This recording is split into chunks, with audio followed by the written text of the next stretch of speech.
This week on the Marketplace of Ideas, I talk about breaking down boundaries of form and genre with David Shields, author of Reality Hunger, a Manifesto.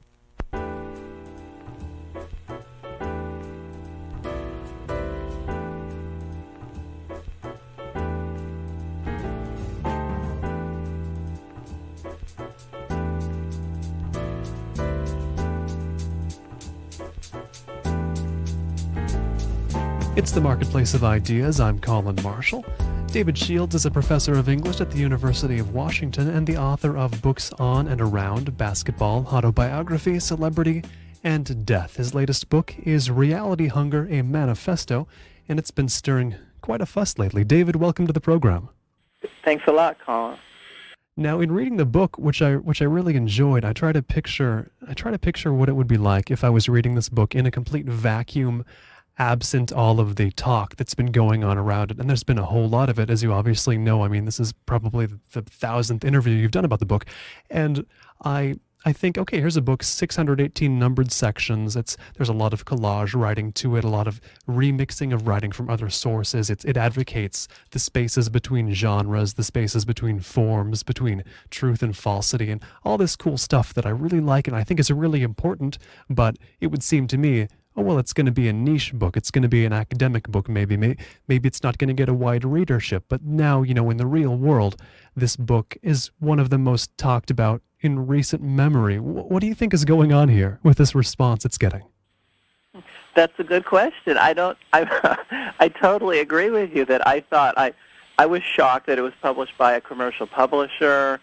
I got a tiny advance for it that I blushed to mention how low it was. It was a virtually nominal advance, and I think the publisher never expected it to have a great amount of attention either.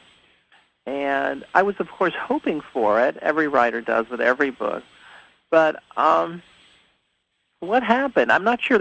I couldn't point to a single review. Like, there are some books that get some incredibly praising review that ends up creating a huge amount. I couldn't point to a single review. I mean, obviously it's gotten hundreds, even thousands of reviews and blog mentions and things like that, but I can't point to a single review that was sort of the catalyzing review.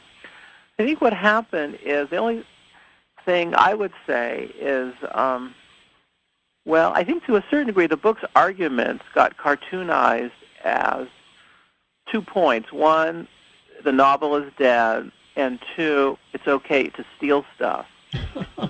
And I think those are quite ancillary. Those are part of what I'm arguing. That's not even what I'm arguing in either case. But I think what happened is that those hot-button topics got grooved into the cultural discussion. And it's not like I don't partially agree with those statements, but those are far more nuanced in my book, I think. And then that's not even the ultimate target of the book. And I think that, frankly, the book just came at a time when it is talking about stuff that people are concerned about. I think the book probably came along at a time when these topics were really crucial. What's my point?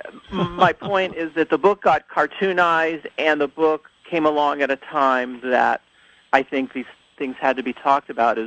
What is the fate of writing now? How do we want to think about copyright in a digital age? How do we want to think about the blurring of genres?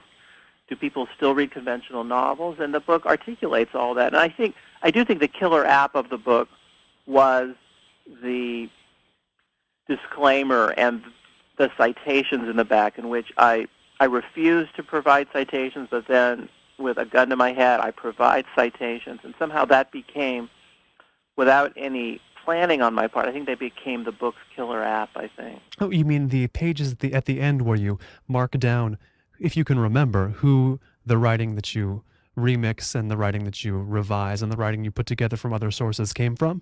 Yeah, and then I also preface it with a disclaimer, which I think, I would say that was the book's killer app almost, where I say, I didn't want to provide these citations. The citations are in microscopic type. Many of the citations are misleading, and the publisher made me do it. Please for the love of God, don't read the citations, stop, read no farther.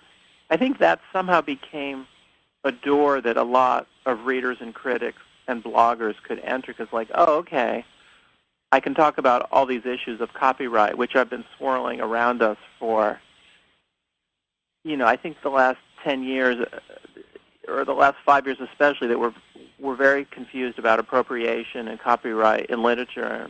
And I think that one-page disclaimer of mine became almost a Trojan horse for people to enter the gates of the city, I think.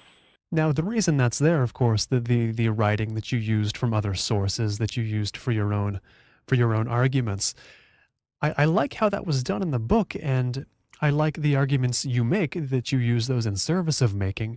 But here's the reaction I have, and maybe you, as the author of the book, think the same thing. But what you say about how maybe the novel as we know it isn't so relevant, about how genres aren't so relevant, about how they might hinder art, about how plots and stories may be hindering art, and the whole collage type of writing that you use. Should any of this stuff be controversial in 2010? I agree with you. I mean, to me, the book has received a lot of reactions, somewhat contradictory. Some is that, my God, this is the most radical thing I've ever read. I mean, I can't believe that you're talking about this stuff. And on the other hand, people like you, maybe, who are more forward-thinking, it's kind of almost like yawn. It's all self-evident. I agree with you that if the book hadn't had all those citations issues, the book might not have entered the jet stream the way it has. I agree with you that a lot of those points are just, I'd reached an impasse in my own writing life. I no longer could read or write fiction. I wanted to figure out why. I wanted to articulate for myself and my colleagues and my students why a certain kind of nonfiction, often collage-like, is terribly exciting to me. It's almost a book that I needed to write in order to go on as a writer. And so I agree with you. I don't think that a lot of the arguments are terribly radical, but perhaps that's because you and I are drawn toward the same aesthetic. I mean, a lot of the arguments, to me, it was almost like a kind of gathering for fellow travelers, like, look, this is what we all believe, right? For people, I mean, I have a whole group of fellow writers like John DeGata and Vivian Gornick and Philip Lopate and Sarah Manguso and Amy Fusselman and Maggie Nelson, and a whole group of writers who I feel tremendous amount of sort of blood loyalty with. And it's almost like, look, this is what we all believe, right? This is the really cool stuff. It's kind of against the conventional novel, against the conventional memoir, and saying, look, this stuff that blurs boundaries, that opens up categories, that appropriates at will, that's creating new forms, that isn't bound by genre. And it's just almost an articulation of stuff that we already knew. I agree. It shouldn't be terribly upsetting, but I think for a lot of people it is, to my astonishment. Can you remember the last time in your own life you were satisfied with a traditional sort of novel or a traditional sort of genre of art? God, that's a great question. I mean, there are novels I like a lot, but they tend to be almost exclusively not very novelly novels, as Jeff Dyer calls them. Like, I love J.M. Coetzee's book, Elizabeth Costello. Is it a novel? Not really. I mean, it's published as a novel. I like David Markson's last 4 books, all of which were published as novels. Again, they are not by any means really novels. I guess if you're asking, tell me the last time you really admired a work of art that was totally safely tucked within genre. And I guess where my mind flies to is movies, that I feel like I gear down for movies. I mean, no offense to movies, but, I like a lot of great experimental film. Self-reflexive documentary films were in many ways the origin of this book's aesthetic. People like Ross McAway and Errol Morris and Frederick Wiseman, people like that. But I feel like if I go to the movies with my wife and daughter, and we're just going to go to a good movie, I feel like I sometimes am satisfied by. For some reason, the movie comes to mind is No Country for Old Men, which I thought was simply good. I just simply liked it, and I wasn't particularly dissatisfied with it, but I feel like I was gearing down, that I said, okay, I'm going for essentially an existential thriller. It purports to be a thriller, but really it's getting at something very, very deep, namely that in the absence of the death of God the Father, all bets are off. Life makes almost no sense. And how do we start to function in a life completely drained of meaning? I mean, that film is really investigating that. And I thought the ending of the film worked really beautifully. And, you know, I thought it's not a film I'd go to my grave for, but I thought it was a good, well-made film. So I think I feel that way toward, where I say, okay, this is a good, intelligent film within a pretty circumscribed commercial framework. And No Country for Old Men, it's been called a film that uses genre to attain sort of better, maybe higher things. Do you think that's possible in text? Well, I mean, obviously, in a way, this is finally just my aesthetic. You know, that I don't want to become the arbiter of these things. And people say, you know, my goodness, you couldn't have read this book or that book because this is just an incredible novel. And, you know, surely you haven't read, you know, Robert Bolaño's 2666, or you haven't read, you know, DeLillo's Underworld, or whatever the book is. And I would say, for me, I can't recall the last conventional novel that I was able to get traction on and read with genuine pleasure. I mean, I have a whole sort of theory of it that, you know, so many of the novelistic gestures, to me, are no longer congruent with what we understand life to be. That, for instance, just to take the most obvious example, like the glacial pace of most novels seems to me not to conform in any way to contemporary life. The ways in which plots are coherent seem to assume a kind of meaning or purpose to existence that we tend, at least I tend not to think that life has. The conception of character, which is back-formed by psychology, seems to me to not give credence to what we know about sort of DNA and genetics and genomes, that it's as if our entire sense of character derives from, you know, how we were treated by our parents. And also the whole sense of setting. You know, so many novels have a setting, strong sense of setting, place, and I just think increasingly that where we live matters less and less to many people in Western democratized societies. And so many of the novelistic apparatus seem to me just antiquated, and we need to find forms. I mean, inevitably the books that get traction for me are books that just simply are not making novelistic gestures. I mean, I read books that are supposedly very good novels, and for some reason the targets I always mention, probably because they're honored so much, or I seem to always mention Ian McEwan, who's a much applauded British writer, and I also seem to use Jonathan Franzen, who's a much applauded American writer. They're both, you know, enormously critically praised and commercially successful writers, and their work is just, to me, completely dead on arrival. I just can't believe anyone finds that work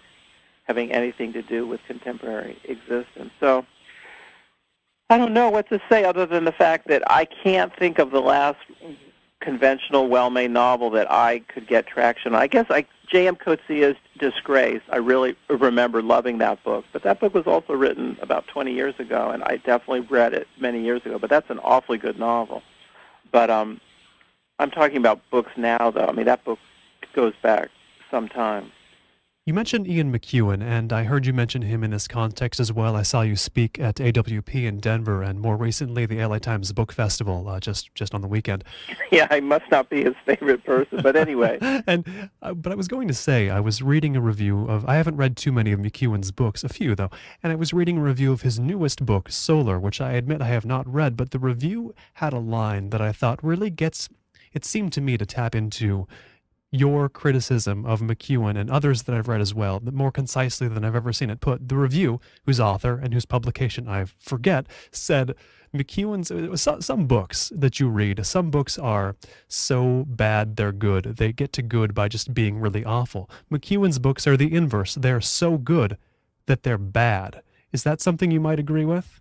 Yeah, that was a review by Walter Kern in the New York Times Book Review, and it was the first paragraph of the review, and I was so excited by the review. I sent Walter Kern an email just saying, Walter, I just love this review. You know, I just thought he articulated. He's an acquaintance of mine, and I just love the piece. I read it a couple times, and he couldn't have been barking up a more similar tree if he tried. I mean, I feel like he was, you know, he finally is a novelist, Walter Kern. I mean, he's written quite a few novels, and you know, he's the author of Up in the Air, the novel that became the George Clooney movie. So, you know, he finally, I think that he and I have somewhat different aesthetics. He's not as invested as I am in the lyric essay and the personal essay and literary collage, but I do love the whole review, and I love that paragraph in particular. That, you know, so much of literary excellence seems to be related to being a kind of good citizen, and that's not what art is. I mean, art breaks forms. Art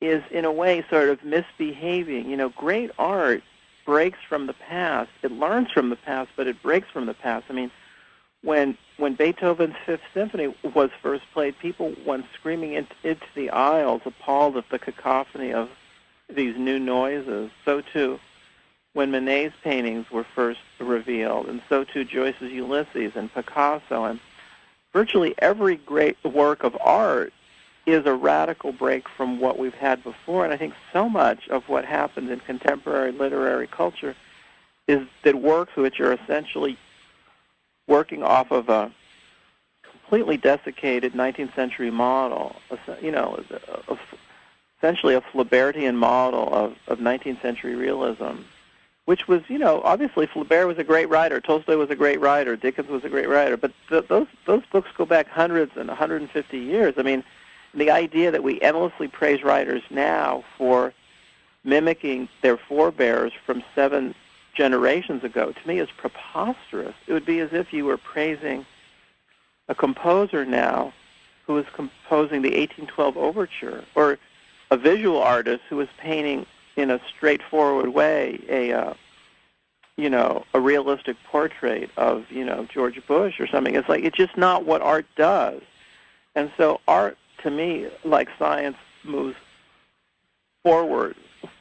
Forms evolve, forms die, art advances. And, you know, I'm trying to figure out how writing in 2010 can speak to our moment and not only offer nostalgia, bubble wrap, dream time in which we essentially turn to literature as escape, you know, Harry Potter, Dan Brown, or Stephen King, or the Twilight series. It's almost as if higher literature is almost serving the same function at a slightly more sophisticated level, whereas the books that I want to argue for, some of which I've already mentioned, you know, they show you how the writer solves being alive.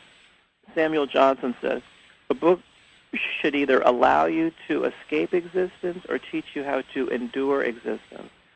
And I feel that way too many of the books that are praised essentially allow us to escape existence, whereas the books that I really love put front and center the question of how do the writers solve being alive? You know, nothing more and nothing less. And those books strike me as, you know, as fully adult, fully contemplative, and truly exciting on an existential and literary level. Now, this quality of escapism, is that the reason that this model of the sort of 19th century psychological novel has persisted so long and so invulnerably in many ways? It's a really good question, is why has it persisted so long? Why is literature, unlike the other arts, so reluctant to advance? It's a great question. All I could say is, again, I'm not a historian or a scholar. I'm not really a critic. I'm just a writer trying to stay alive as a writer, so I don't have a hugely coherent answer for you. I guess I would just say it begins for me with the fact that the novel began with the rise of the middle class, the rise of the bourgeoisie, and that the novel from its very beginnings has been tied with the middle class and presenting an essentially somewhat flattering portrait of the middle class, flattering in the sense that it finds its foibles and its mores fascinating, that those have always been the readers of novels, disproportionately a female audience of novels from the 18th century onward, and that the novel has been always tied in with the idea of finding middle-class mores fascinating. And I don't know why I guess, obviously there's always has been experimental art at the margins in literature as well. And I guess that we just find that, that form endlessly interesting to our lives, a reminder that, or an attempted reminder that our lives are coherent, that our lives are interesting, that God's in his heaven making the plot work, that where we live really matters, that, that our little piece of the universe is fascinating, that all of our actions carry moral weight. I think that you're right, that I think it's essentially, a deeply flattering and deeply sort of escapist narrative. And I'm, capable of falling into it.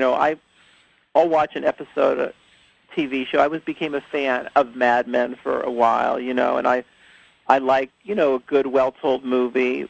And somehow in the art I practice, in the book, whether you call it novel or anti-novel or lyric essay or book-length essay, I seem to want something more. I want work that really wrestles with existence. I'm very aware of this idea, which is derived partially from David Foster Wallace, which is that we're existentially alone on the planet. I can't know what you're thinking and feeling, and you can't know what I'm thinking and feeling. And the very best work constructs a bridge across that abyss of human loneliness. And for me, work which is overinvested in narrative and setting and character development and dialogue, it puts that question at a far remove. The works I love the most, and I have a list of them called Very Partial Reading List up on both my Facebook page and on my website, of my 120 favorite books ever written that really put this existential question at the very center of their existence. So anyway, this is a long-winded answer, Colin, to your question of, yes, yes, I do think a huge reason that the novel has persisted is it essentially offers us a coherent dream escape from our increasingly chaotic and somewhat confusing lives. Some of the more sort of the warier or more angered or more scared reactions to your book and to the sort of evident fate of the larger arms of the publishing industry, which appear not to be long for this world, you'll hear readers, and by readers I mean the group of people who read novels a lot, the prime group of novel buyers whose demographic you described sort of in brief in that last answer, they'll get a little bit frightened that, oh no, what's going to happen to my beloved novels? Are they going to go away? We can't let this happen. We've got to fight to preserve the kind of novels we have been reading for the last 200 years. And what I wonder is the kind of books you love and the books you advocate for, the sorts of texts, I won't even say books, the texts that you come out as being for in reality hunger. Do you think that those might have the power to widen the definition of who is a reader? Because these readers getting scared, they are the ones who are wedded to this very particular type of novel that's established. And they're not a big group, but they're a large percentage of the people who are currently reading fiction. Right. Well, I think they are a relatively large group. You're talking about the group that reads literary novels, or just the people that read novels in general, because that obviously a huge number of people read novels. But which group are you saying, Colin, is not a very large group? It's just a common refrain that people don't read novels anymore. Of course, people do read novels. We can point to the people who do. Sure. The group is still, it's not imposingly big. But it's as a fraction of the people who are reading all fiction, big novel readers, they make a decent chunk of it. But what I want to know is, do the books you love, the books you advocate for, do you think they might have the power to widen the total chunk of humanity that reads fiction, that counts as fiction readers? I think that's the core of my project, really. I'm trying to say, I mean, in a way, that my book is a very simple thing, and in a way, if the book had been published like this, which is the way I wanted to be published, it probably wouldn't have got anything like the attention that it's gotten, because the book has been, I think, kind of fascinatingly miscategorized or misunderstood as embodying those two ideas I mentioned earlier, that the novel is dead and it's okay to steal stuff. But in a way, the core of my book is just saying, and I mentioned hundreds of titles throughout the book, and in a way, the origin of the book was simply me teaching a course in the graduate program at the University of Washington, in which I had to justify my existence to myself and my colleagues and my students, because I was hired as a fiction writer, and I was no longer reading or writing or teaching fiction. I had to sort of explain to myself and my colleagues why I found a certain kind of off-axis nonfiction so exciting. And in a way, I'm just sort of providing, in a way, it's almost like a reading list or an ars poetica for, here are these books I love to death. Here's what is so exciting about them. It's nonfiction at the highest reaches of literary art. And in a way, I'm just trying to say these books are so exciting, and just basically almost like, come on, people, you've got to read these books. They're so incredible. Here's what the books are doing. And to me, I mean, I don't think of myself as particularly esoteric. I mean, the books I love, to me, are just, I don't understand how every reader would not just pick up these books and find them utterly thrilling. Like a book I've reread a lot of late is a book I mention a lot. This is a book called Bluets by Maggie Nelson. It's spelled B-L-U-E-T-S. It's published by a tiny press called Wave Press. And it hasn't gotten very much attention, except probably some of the attention that I've tried to bring to it. Just a tiny book. I think it's only around 80 or 90 pages. It's made up of about 200 short fragments. And it's just an amazing book that I guess a lot of people would find frightening for its intellectual power. But it really is wrestling with nothing less than something like the melancholy of the human animal. How come we're so sad? How can we live with loss? How can we live with the ultimate loss of death? I mean, it's almost like the books I like, you could say almost, are self-help books for very smart people. They're books that are wrestling with what we're doing on planet Earth. Like how can we live our lives, in the most serious possible way? And so the books I love, whether it's Simon Gray's The Smoking Diaries or Amy Fusselman's The Pharmacist's Maid or Spalding Gray's Morning, Noon, and Night or Sarah Manguso's Two Kinds of Decay, I mean, to me, they're books that are just so essential. They just cut to the absolute bone of human existence, and I don't see how everyone would not want to read these thrilling books that make you want to live your life but not live your life under illusions. I guess I'm sort of anti-illusions. I don't like illusions. I don't think that's the point of art, is to maintain our illusions. I love books which break apart the iconography of illusions.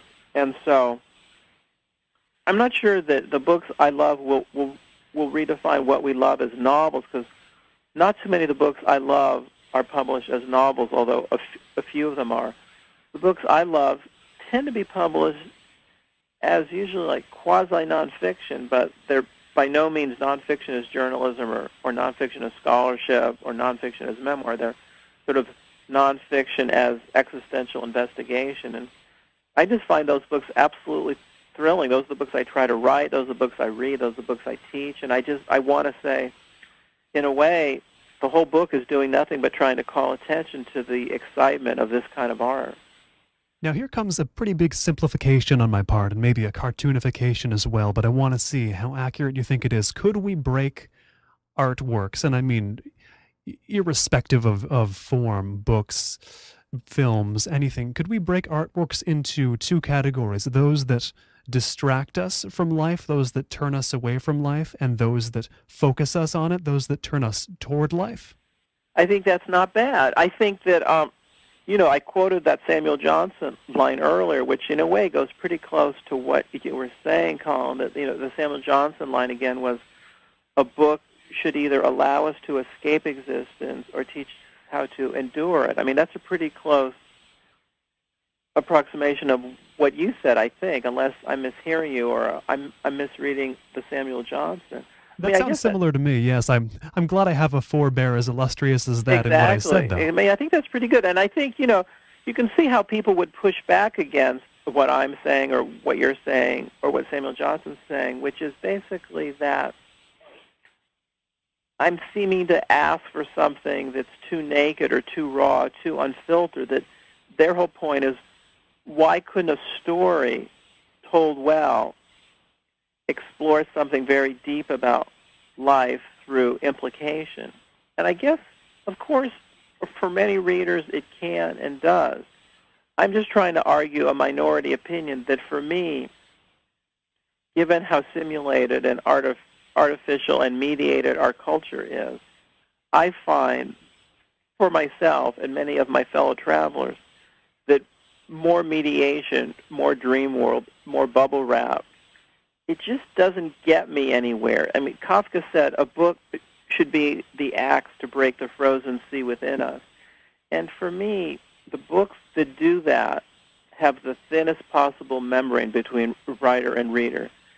Yes, of course, there's always a fictional element to any composition. That composition by its very nature is a dream-making operation. That memory itself is a fiction-making apparatus in a sense. But to me, the books that I seem to be able to get traction on, I mean, just last night I was having trouble sleeping, so I pulled off of my shelf a bunch of books that I wanted to find a book I could read 50 or 60 pages of until I fell asleep. And the book I found myself, I pulled a bunch of books out of the shelves, and I couldn't really read any of them until I picked up Nicholson Baker's book, A Box of Matches, which is published nominally as a novel, but to me it's basically just Baker sort of sitting, thinking about existence, about life and death, and the ephemeral nature of existence, and love and death. It's just Baker sort of thinking. There's like a very sort of thin fictional apparatus to it, but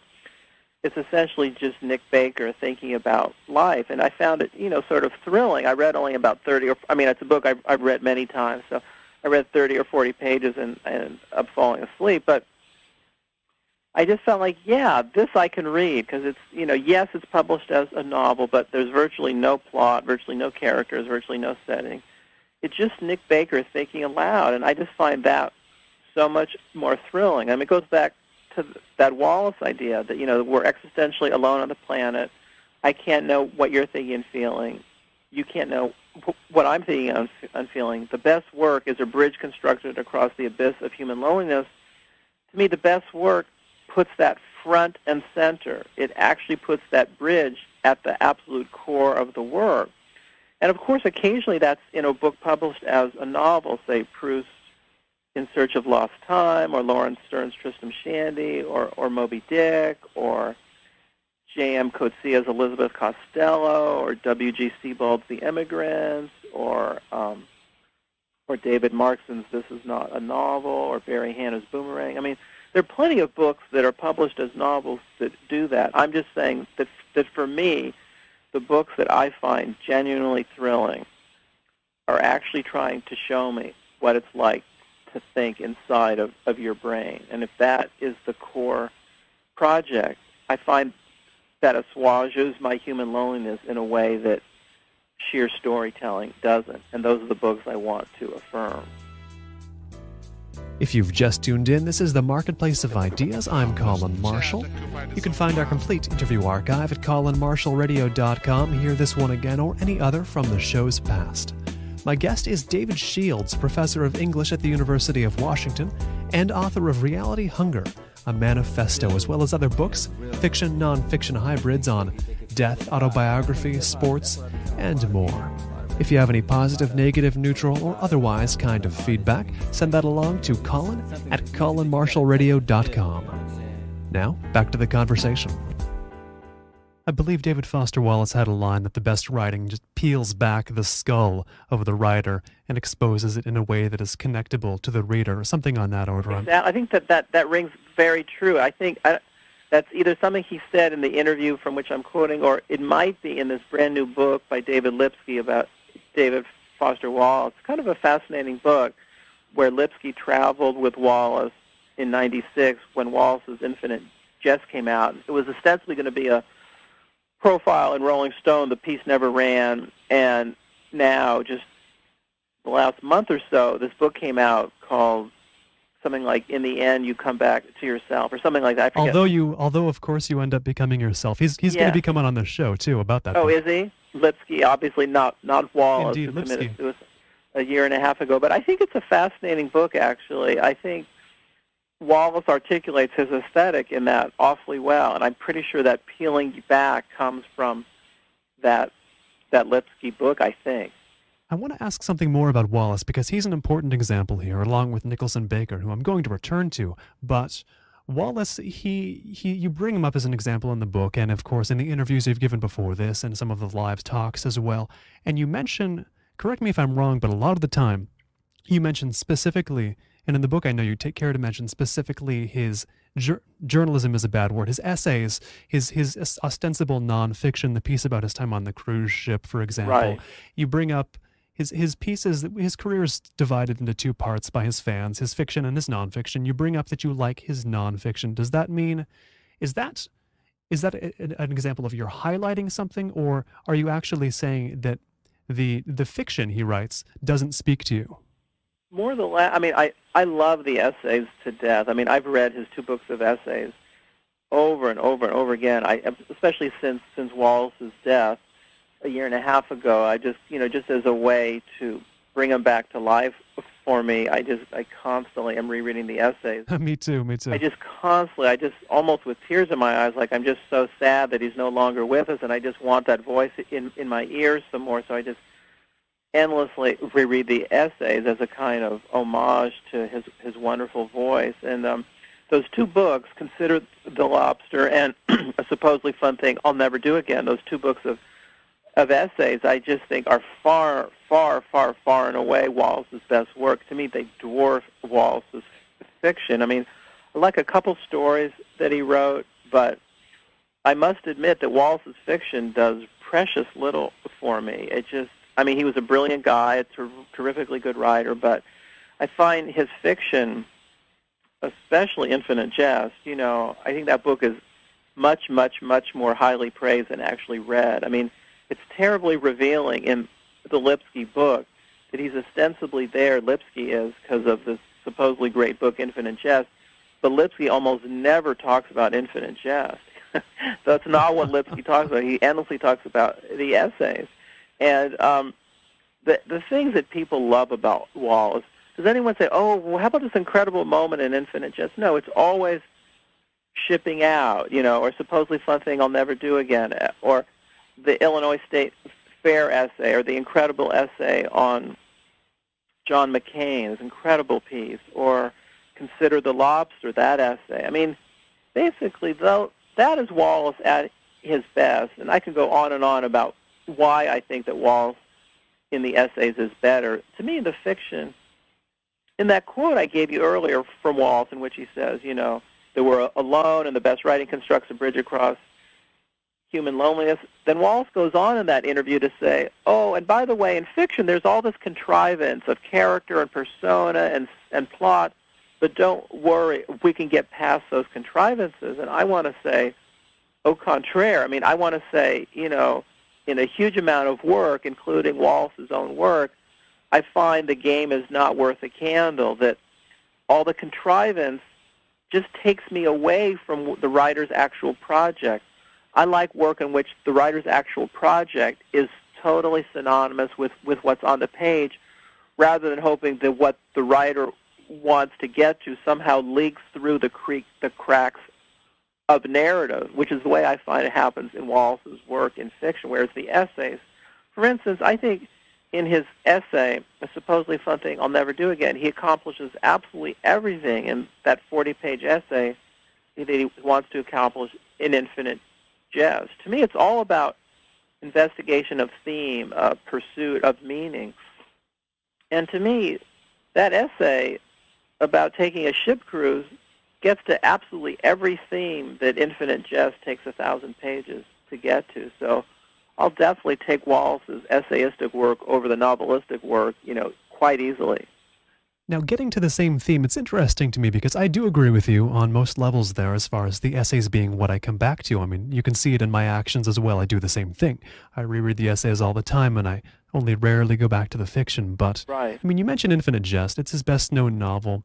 And I don't know, though, if he ever explored a certain theme anywhere else as well as he did in that book, which is that, for those who haven't read it, Infinite Jest is the name of a film in the book that's circulated around, and it's so entertaining that it just paralyzes and causes starvation in the viewer. That's how super engineered to be entertaining it is. It's kind of the sort of villain of the book. And it was a theme of his life as well. You can tell in interviews. You can tell in some of the other things that he wrote. His fear, his almost paranoid fear at times that entertainment was getting so entertaining. Specifically for him, it was television. That was his framing device for it. And that he was afraid that this was just infantilizing and dehumanizing the human race, how entertaining things were getting. And it seems to me that from what we've said so far, that should be for you yourself a super resonant theme, because we talked about how certain forms of art are merely distractions from life, and wasn't that maybe more powerfully explored in Infinite Jest, or more deeply than in certain other than anywhere else in his body of work, or do you disagree? Well, I mean, I think that you've summarized that novel awfully well. I mean, that's a beautiful synopsis of the novel. That is indeed the core of the book. But for me, it's no coincidence that his essay, supposedly fun thing I'll never do again, came out I guess it was called Shipping Out when it came out in Harper's, and then it was restored to its proper title, supposedly fun thing I'll never do again, as it published as a book. But that essay came out, I believe, right around the time Infinite Jest came out, maybe a month or two before, and it's no coincidence. I mean, they, to me, are exploring precisely the same theme in different ways. That, of course, in the Shipping Out essay, he's talking about taking a ship cruise, but you could easily substitute. He endlessly talks about how the word pamper is used as a verb, and he kind of shows how that's not a trivial verb, that it's trying to infantilize the passengers, to restoring to them to almost sort of baby-like dependence on the staff of the ship, et cetera, et cetera. And so to me, yes, and of course the theme of Infinite Jest resonates powerfully with me, which is the very limited nature of entertainment and how infantilizing it is, et cetera. But to me, the Shipping Out essay, absolutely gets to all of that with greater concision, power, wit, voice, less distraction. I mean, I must admit, I haven't read every page of Infinite Jest. After a while, I just started turning pages. I mean, I don't love Wallace's fiction. What can I say? I mean, I love the guy to death. He had a huge influence on my own writing. I knew him ever so slightly, and I love the essays, and I don't want to. It's crazy, the cult of him, in the sense that, to me, he wrote probably 20 essays, and of those, probably 15 are really good, and that's great that he wrote 15 incredible essays. That's his contribution to me. And the fiction, I mean, I like a couple stories a lot. Like, I like Little Expressionless Animals, a meditation on the Jeopardy TV show in the form of fiction, but the two big novels do almost nothing for me. Again, I don't necessarily say I'm right or wrong. I'm just trying to argue my aesthetic, and I'm just trying to say how it actually feels at ground level to me reading Wallace's fiction. I find it pretty tough going, pretty slow going, pretty tedious, whereas the essays I find absolutely thrilling. The other important example that we mentioned, Nicholson Baker, who happens to be very close to Wallace's age, same generation. I don't know if that's coincidental or not, but he does much the same thing for me. As he's billed as a novelist, but really his books, The Mezzanine, Room Temperature, Box of Matches, seem to be more essays on the process of thought and the internal monologue. And I think about that, though, and I think about his work that's slightly on the other side of the divide, his work that is billed as nonfiction. For example, his book of essays, The Size of Thoughts, which is okay, but it doesn't, I don't go back to the well as much as I No, do that's his not novels. his best work. No. And I think of the more recent book, not the anthologist, that's a novel, but Human Smoke, the one before that, his book about World War II. And for those who haven't read that, he does some of the sort of collage style writing. He lifts things from various historical sources, writes brief sketches, arranges them together, and not necessarily a narrative. It is more of, as I said, a collage to which much is original to him. But it is framed as nonfiction. It's framed as an argument. Almost verbatim, he says that it's an argument about how the pacifists in World War II were right. And now, I'm not a jingoist. I'm not going around talking about the good war, but I did find that book almost completely unconvincing because of the form it was in. Did you have any experience with that book? Are you aware of Sure. I've read and admired Human Smoke. I mean, I'm not enough of a historian to be able to pass judgment. That's fascinating, Colin, that you found it completely unpersuasive in the sense that you found it somewhat manipulative, in which we paint a somewhat dastardly portrait of Churchill, and we find some mitigating circumstances for Hitler. I mean, it's never a moral relativism. I mean, that Baker is never by any means apologizing for Hitler, but I do think he's trying to show you that Roosevelt and Churchill were pretty gung-ho for war. But tell me how you precisely found it unconvincing. Well, it wasn't that. I don't really hold any beliefs about those figures being the way that they are, the way they're portrayed in the history books, the way that Baker would try to perhaps contradict. But the unconvincingness comes more in the sense of the way he assembles it.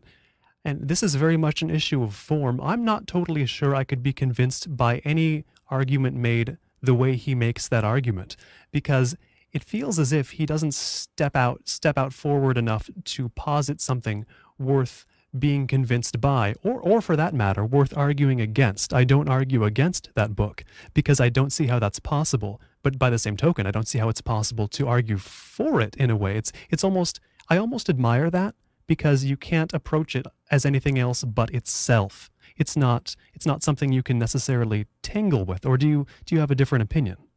I think I probably disagree with you a little bit, or even a lot. That I'm not sure. I haven't read that book carefully. I read it once when it came out, and it's not as fresh in my memory as it should be. I mean, I love Baker's work a lot, and I read everything that he writes with great admiration.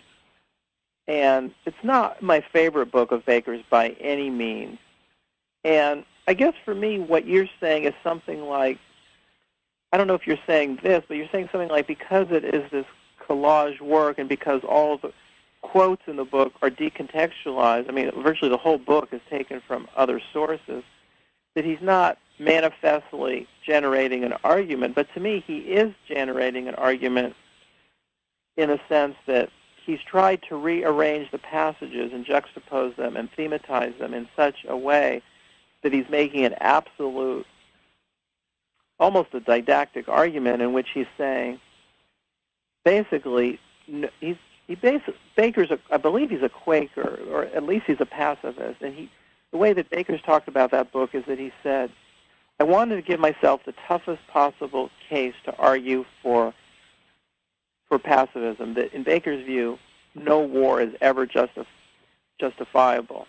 So he took what would seem to him and to most people to be the toughest case to make, that even World War II was not justified. And so Baker takes a bunch of passages, hundreds of passages from hundreds of different news sources, and tries to position them in such a way that he is pushing his argument.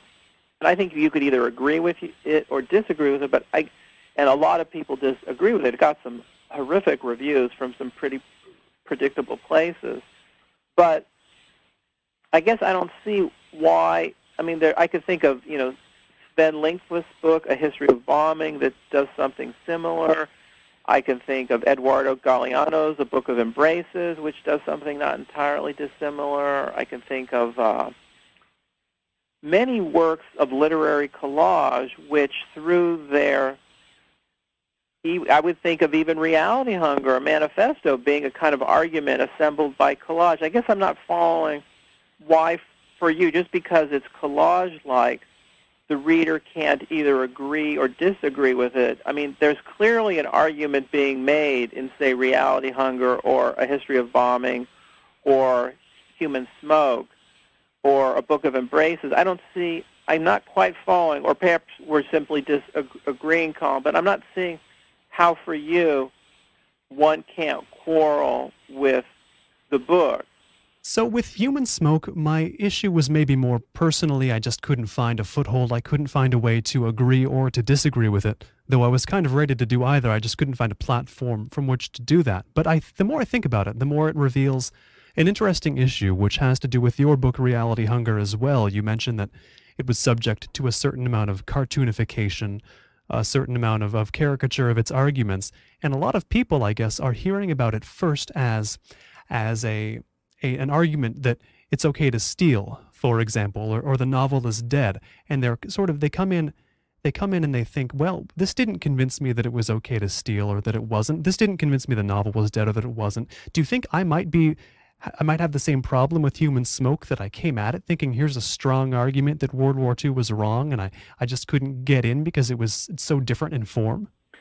Yeah, I mean, that book got some attention. It probably didn't get quite as much attention as Reality Hunger. I'm not sure. I didn't really follow. I mean, it certainly got, because Nicholas Baker is a wonderful writer, so I don't think it quite came completely wrapped in a certain I think that book was complicated in the sense that it came, I remember a week or two before it came out, there was a piece about him in the New York Times that, to me, either intentionally or unintentionally seemed to portray him as a bit of a nut, where, it was like, okay, here's this guy, he lives in Maine, and there's a picture of him where he looks, pretty like, the grand old man of winter kind of thing, and it's like, here's this guy with this crackpot theory of World War II, and even the World War II, the so-called Good War, even it was problematic, and it's like, wow. And that I do think that's an interesting point, that people had trouble getting beyond that,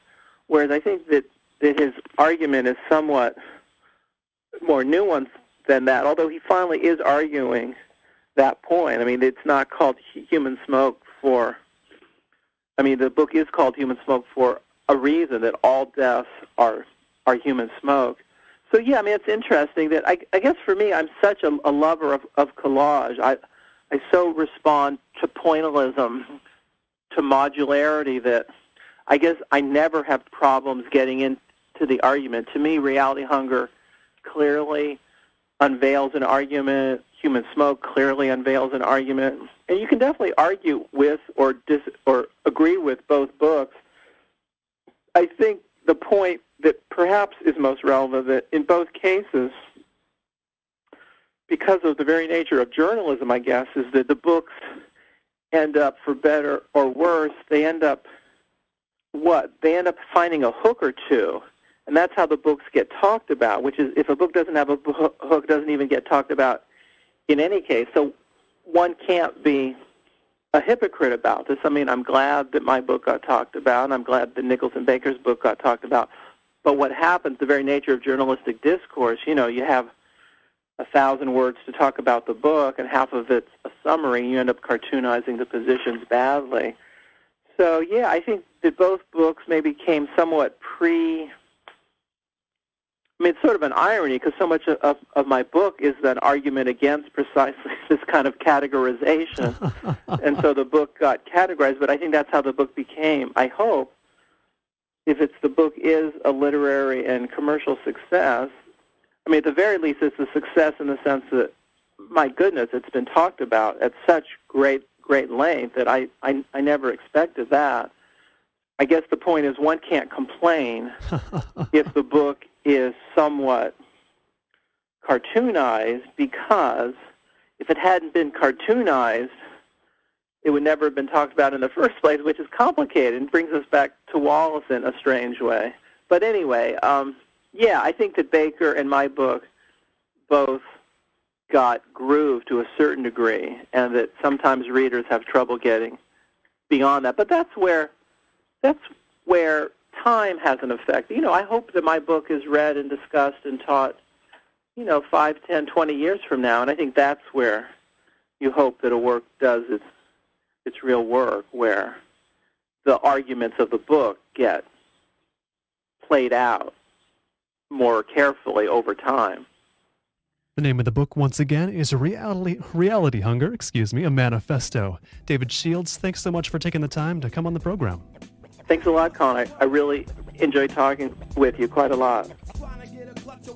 If you'd like to know more about David Shields or Reality Hunger, his website is davidshields.com. This has been The Marketplace of Ideas. I've been Colin Marshall. You can find our complete interview archive on our website, colinmarshallradio.com. The website of the man who makes our theme music, Ben Althouse, is available as well at benalthouse.com. Any feedback, questions, or comments, please direct those to colin@colinmarshallradio.com. And if you enjoy the show, or if you have constructive criticism of it, feel free to review it on iTunes. Just open iTunes, go to the iTunes store, and search for The Marketplace of Ideas, and you can review it there. Thank you again for listening, and we will catch you next time.